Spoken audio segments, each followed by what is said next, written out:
Hello, everyone. This is Brian Lewis of the Spin Zone.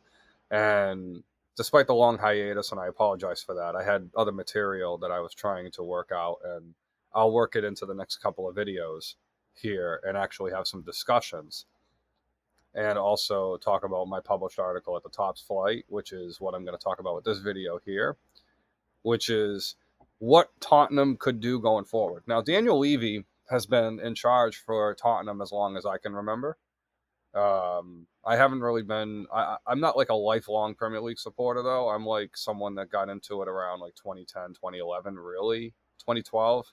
Like that Manchester City season is when I really started watching the Premier League like a lot because it was available on my college campus a lot, and they had the games on sport. I think that was when we streamed it or whatever. I was able to stream it, but I think on the student center sometimes on Saturday mornings, if I stayed on campus, sometimes it would still be there, and I just made good work listening to it. And a lot of us had Sirius XM too, so it was on there. I think the Sirius FC was a big deal back then. But anyway, besides the point, going into it, so Tottenham Hotspur are in a very peculiar position. So Daniel Levy has been in charge as long as I can remember, like I said. And he hired Ange Postecoglu coming from Celtic, who had a great era of dominance there, post Brandon Rodgers. Eddie Howe was obviously someone that was linked to that job beforehand. But overall, like, I think if Daniel Levy were to fire Ange Postecoglu, considering all the injuries that Tottenham have had, I think it would be a little premature and a little bit unjust. I just think, like, why are you going to fire a manager that has the support of the players? Christian Romero and Heung-min Son in particular are particularly supportive of Ange Postecoglu. And it's not like the team has been bad. It's just they're going through a little bit of a stretch, and they're going through a lot of injuries. They don't have a lot of depth. They're playing Ben Davies at center back right now. They're playing Ben Davies at center back. And that's just a recipe for disaster. Like, you can't win that way. How can anyone win that way? You can't win that way. So, with all of that being said, I think that Tottenham are in a position where I would suggest, and I would, if I were in Daniel Levy's position, I would keep Ange as the coach, only because you have to pay him out, and then you have to hire somebody else. And even if you hire somebody else, you have to probably pay another team a good lump sum of money, like Manchester United did with Ruben Amorim, where Omar Barrera had to go down to Lisbon and negotiate the fee for Manchester United. That's going to be a very similar thing for Tottenham and Daniel Levy. They'll have to go down to, wherever they're going to go, which I'll mention some of the managerial hires that either I would suggest or that I suggested in my Top Flight article, and even some guys that I probably put in the honorable mention section, but didn't really want to go into a whole blurb about them. So let's start with the first easy suggestion, and I think this is an obvious one, is Ipswich Town manager Kieran McKenna.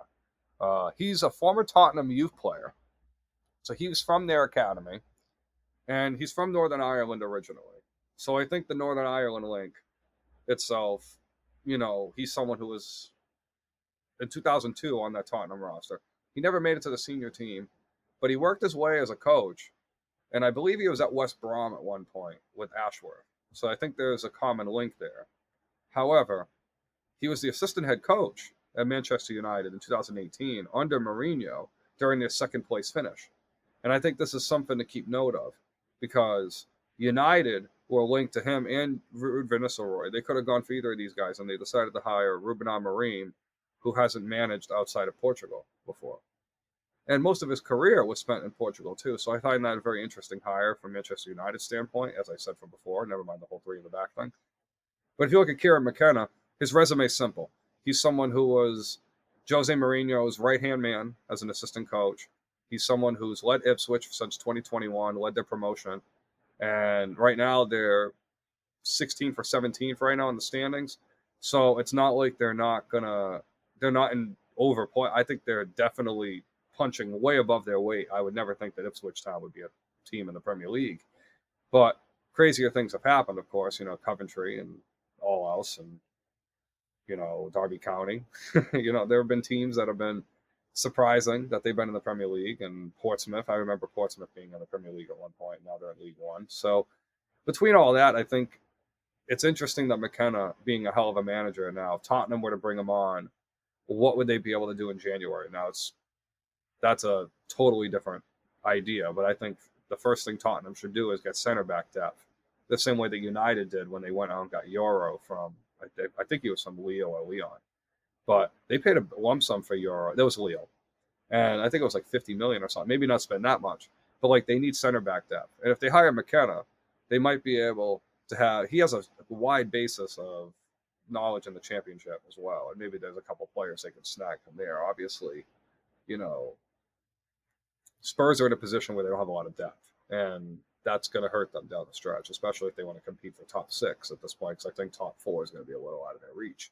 considering the level of play that Chelsea and Arsenal have conveyed this season, where Chelsea looks like they're going to compete for the crown. So I think there's a lot that goes into that, and I think there's more that can get discussed. Now, McKenna, I think, is the absolute favorite, especially considering the Tottenham link, right? I think that's pretty obvious. Transfer.com reported it first, but I think that's a pretty obvious common sense link. Like, even if someone were BSing it, they could totally come up with that and say, that's totally something that could realistically happen. Now, the second manager I mentioned is someone that I think gets a little bit lost in the shuffle a little bit, and that's Graham Potter. Now, Graham Potter was a hell of a manager at Brighton, because most of his time at Brighton, they didn't even have a number 9 or a legit number 9, and they were still putting up mid-table numbers, 9th, 10th, 11th. Like, they were finishing mid-table, and then he had that 7th-place season, and I think they went to the UEFA Conference League in the first year of its inception for the Premier League. Obviously, they didn't win it like West Ham did, but they were in the tournament, and they fought hard, and they had a young team. Evan Ferguson obviously still there, and he's struggling, but like Brighton, he built the nucleus that De Zerbi had a lot of success with, and now obviously they're still so good. Brighton, they're like, I think 5th or 6th right now in the standings, so like they're still competitive, and they're ever improving. And of course, being in the South Coast is probably a nice little recruiting pitch for players that are from abroad and maybe want a smaller club vibe and maybe looking for a step up. And Brighton has had a lot of success selling players for extortionary fees. You know, you're looking at Kukurea, Yves Bissouma. It's just funny with Bissouma because he's on this team.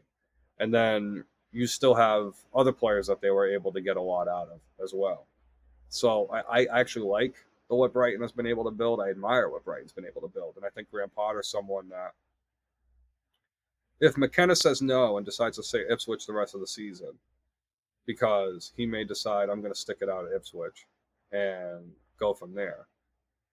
Now, other jobs could open up. Newcastle could open up. Aston Villa could open up possibly, and depending on how the season goes. If, I could totally see Emery going a different way if Aston Villa doesn't finish strong this season. Same with Newcastle with Eddie Howe.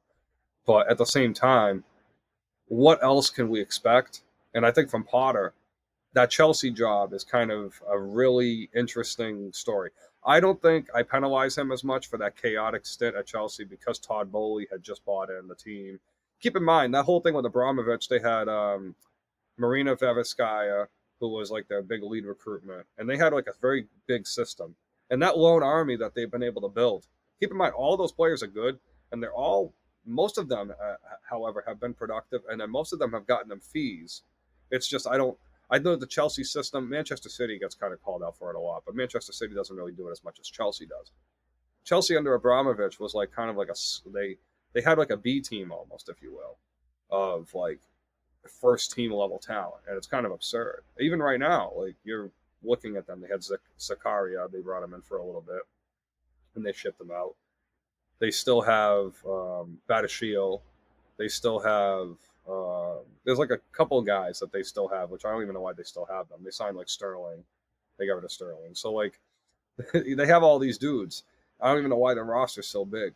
But Graham Potter wasn't the right guy for that type of a squad. Graham Potter was used to Brighton, and I think Tottenham, in a way, Potter can kind of insert his identity in it, if you will. And then also, he could learn to play with, once Richarlison comes back, if Solanke healthy. Once you get everyone kind of back in the fold, Potter, I'm not sure how much of an upgrade Potter would be to Ange, but at least visually speaking, Tottenham could at least justify hiring Graham Potter and saying, okay, we wanted to hire Graham Potter. And then the third coach, I kind of threw into the article a little bit. I'm not saying this is ever going to gain any traction because I didn't find anything on the internet on this. I'm just throwing this out there because I've been a longtime fan of Fulham manager Marco Silva. Now, Marco Silva got fired at Watford. Watford was a disaster when he was there. And then he goes to he takes this job, right, with Fulham. You know, and keep in mind, Fulham were a seesaw club just like Watford were. Watford have fallen off completely, if you will.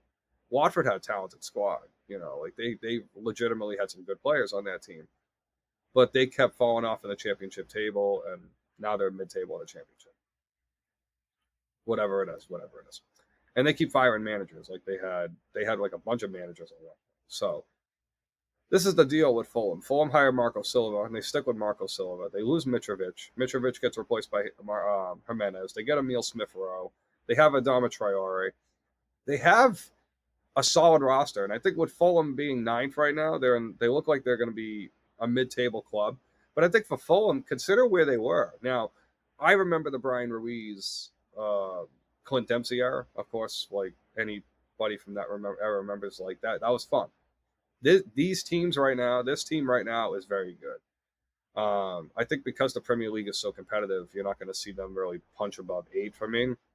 But like in another league, maybe in France, they might be a team that competes for like Europa League or something. Like that's not totally far-fetched. But at the same time, and I say this, at the same time, Fulham could be benefiting from the fact that Villa, Tottenham, and, you know, Newcastle, and I'll even dare to say Crystal Palace are all underachieving. And to a degree, I mean, they're not the only ones. I mean, Everton, right? Everton are in the crapper too. So, I mean, with all of that being said, I think that's something that really looks at it. And from Silva's perspective, you look at Fulham and the revitalization he's done at that squad. I think he's capable of doing the same thing out of Tottenham. Now, I could be called crazy, but I think the transition would be there. And I think if you're going to pay for a manager from another team, hiring Fulham manager Marco Silva from a ninth place team looks better than hiring McKenna optically. And I think if you want to hire a Premier League manager, Silva is about as good as it gets as far as availability. And keep in mind, I think he would be an easier transition for Tottenham than Amorim is going to be for Manchester United. So basically teasing the next video. The next video is actually going to be on Arsenal and everything going on at Arsenal with Adu's departure and actually Manchester United's exit with Dan Ashworth. So that's going to be the next video. Stay tuned.